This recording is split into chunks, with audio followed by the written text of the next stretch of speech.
Kaida has done just that. Stephen Gray's done his part. Here's Gary Clark. Shot clock under 9. Terrell. Nice baseline look. Clear the defender. Gray gets the rebound. Dimitri Goodson out front to raise the zone. Goodson's kind of a calming guy for this club, isn't he? I mean, he gets the basketball and everybody kind of gets in their positions. They get ready to play. Almost like a coach on the floor. Turn it over much. Sacre inside, won't go. Gets another chance at it. Threw it too hard. It goes off Masherikov's back, and finally picking it up is Harris. Terrell down court. And a foul coming up on Stephen Gray. There isn't much doubt what JT Terrell's going to do with the ball, is there? No, as soon as it hits his hands, there's only one thought in his mind. It's going to get to the rim somehow or another. And if he's got 3 guys on him, it's still going to go up. That's 3 on Gray now, and David Stockton checks in. Gray comes out, Sacre goes out, and Elias Harris is back on the floor. He's had a somewhat quiet afternoon.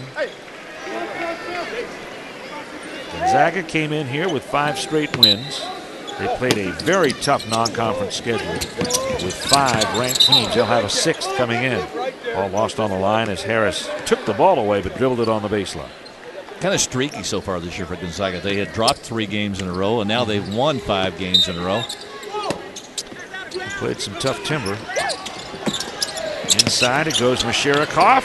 Tries to get it reversed. Hurried the shot a little bit. Has it again and gets fouled. Good effort. Nikita Masherikov. A little battling down there with those Gonzaga Bulldogs. Have an international incident. We don't watch out. We've got Russia, Canada, France. They did all that about 60 years ago. Yeah, that's all done. Tore the wall down. Everything's fine. Masherikov. He's actually from one of those breakaway republics, Belarus. He's a redshirt junior. As Larry said, he transferred from Georgetown. He's got a year and a half eligibility left. He became eligible on December the 12th. So he got him for the rest of this season and all of next year, too. Wake Forest trying to do a little trapping out of this 3-quarter court press that they had. Gonzaga would have nothing to do with it. I don't think Wake Forest wants to do anything but just create havoc out there. They're not trying to steal the ball. Take some time off the clock. Stockton inside. Harris with the shot, and he gets fouled. They would just want to reduce the amount of time that Gonzaga can move the ball around once they break the midcourt line. One of the things that Mark Few does very well with his bigs, his big guys do a terrific job of posting up. Now, I know that seems like a small thing, but I'm telling you, it's an intricate part of the game, is the ability to be able to post up in the right position so that players can get the ball to you. And I think Gonzaga does that as well as any college team I've seen so far this year. Being able to turn and pivot, all of a sudden looks like you're fronted, then the next thing you know, you're open from the left side or the right side, and you can sneak a pass in there and get it going. They play the angles very well. Well, and they've got a number of big guys to do that with. Sacre we've talked about. Harris can do it. Gower is very good at it, too.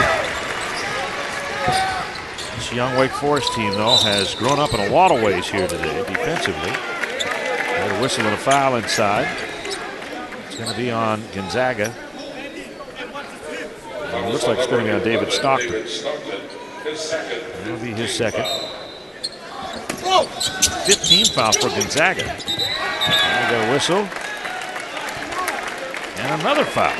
And it's going to be on Stockton again. So he's picked up 3 here very quickly.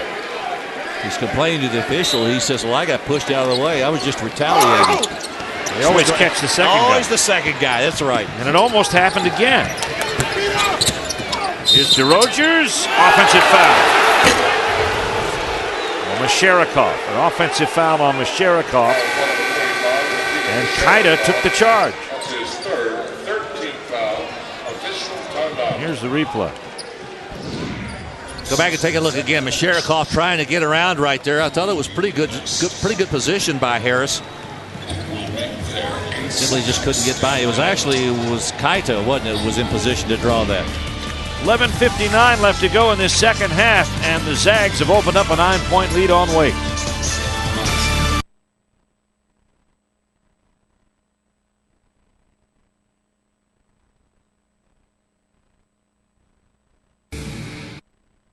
Gonzaga in the first game of our triple header here on ACC Sunday Night Hoops by 9 over Wake Forest. And let's take a look at our Touch of Gray game summary.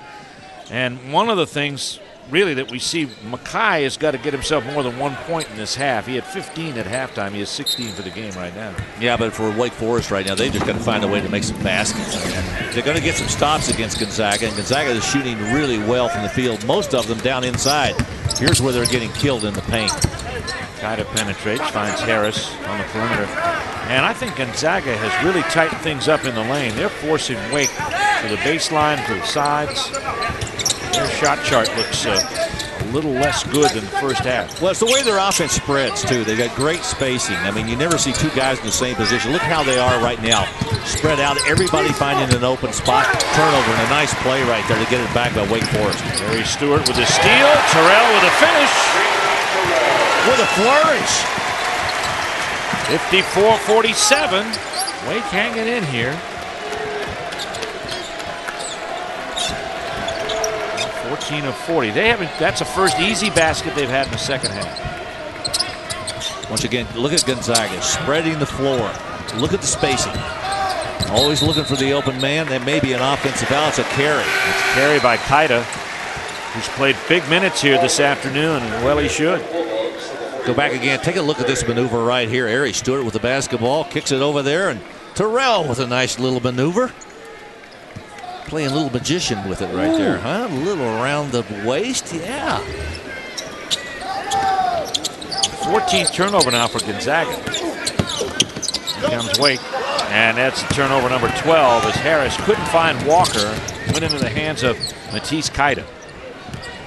Stephen Gray playing with 3 fouls. Harris has had such a tough problem turning the ball over this year. I mean, he leads this club in turnovers, a statistic you really don't want to lead in. I didn't think he was going to be the point guard for most of the season. Here's Gray, and if he gets warm, you're in trouble. 57-47, 10-point lead, first double-digit lead of the day for either side. Wake Forest, you got to turn up their offense. Been very lethargic in their possessions, except for that one fast break basket. Here's Stewart. There you go. Right at the foul line. Let's see if Gonzaga answers. They've had the answers for most of the afternoon. Elias Harris. There's that points in the paint is killing them. And the second chance points come into play as Elias Harris tips in the miss.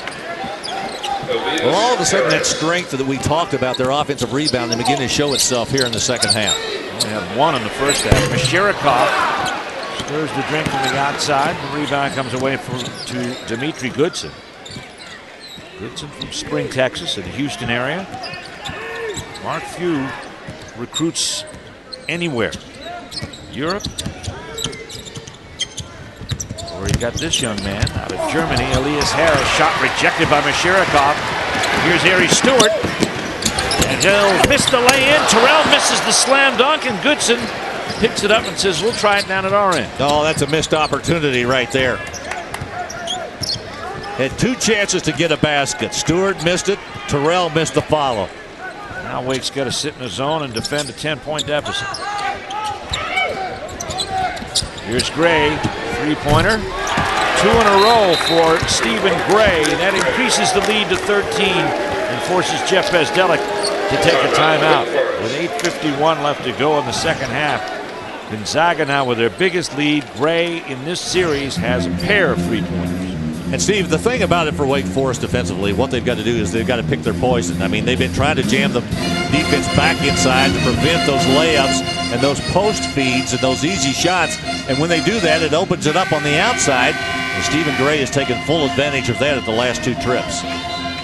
We've talked a lot about coming up tonight, but following today's game, some of you will see ACC college hoops. St. Francis of Pennsylvania against North Carolina. That game over in Chapel Hill. while others of you will see Pac-10 women's hoops. 9th-ranked Stanford, fresh off their win over top-ranked Connecticut, ending their 90-game win streak against the Cal Bears. So check your local listings for the game and broadcast time in your area.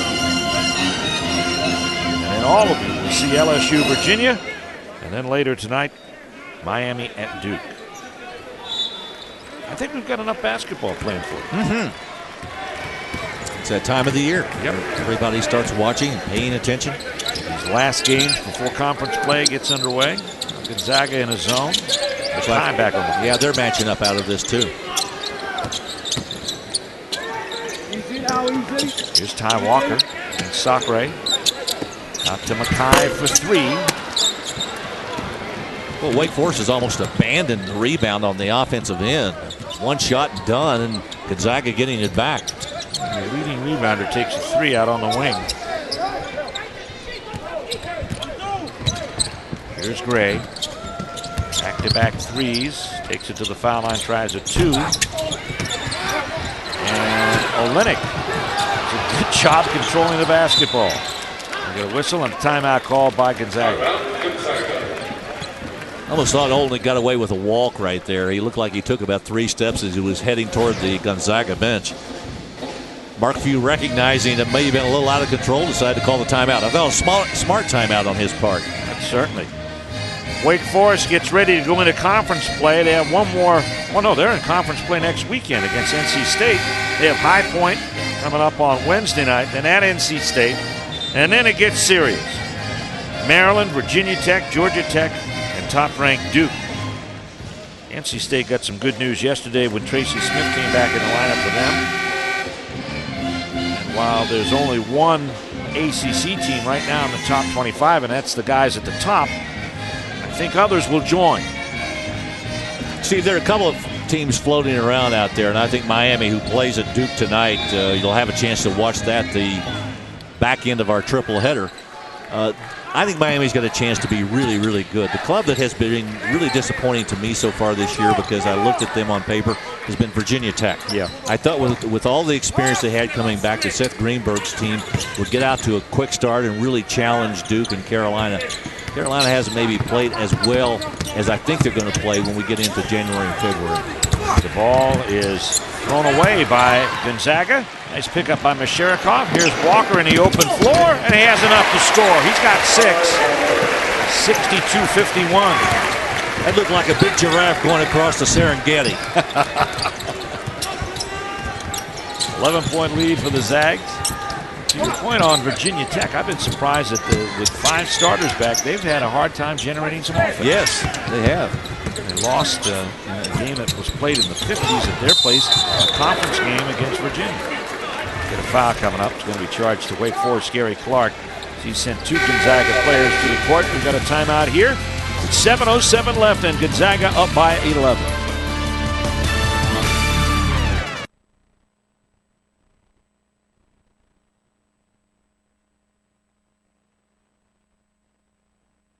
Find your soulmate. Zeus.com. Welcome back to Winston-Salem. You see Gonzaga's up by 11 over Wake Forest, and it's because Stephen Gray is the Toyo Tires Driven to Perform player. We've seen him score inside. We've seen him score outside. He's 4 assists already in this game, leading his team. And guys, he does more than just perform on the court. He performs off the court. Larry mentioned how he's a thespian. Well, I talked to him about that. He says he's actually worked on some stage combat stuff in his theater roles, and it's helped him get some fouls called. He's even taken a charge, which he says he normally does not do, guys. Stage combat. Oh, I got to remember that. Stage combat. Gray off to a good afternoon with 16 points. Gonzaga leads here by 11. They've outscored Wake by 10 in this half, 26-16. Robert Sacre on the wing. It goes to Goodson. I'll tell you how well Gray has played today. Not only does he have 16 points, he's got 4 rebounds, 4 assists, and 2 steals. Now, that's a pretty good line. And Gray hadn't been scoring much, and we've talked about his bad back. He had 18 against Notre Dame, and then never got into double digits until Friday night. But he's taking advantage of it here. Throws a brick at it this time, however. Here is JT Terrell. Terrell draws a foul. Wake went to the foul line a lot in the first half, not so much here. 17 of 21 for the game. JT Terrell with a little one-on-one move right here against Gray as he goes inside. Gray commits the foul. Is that his fourth foul?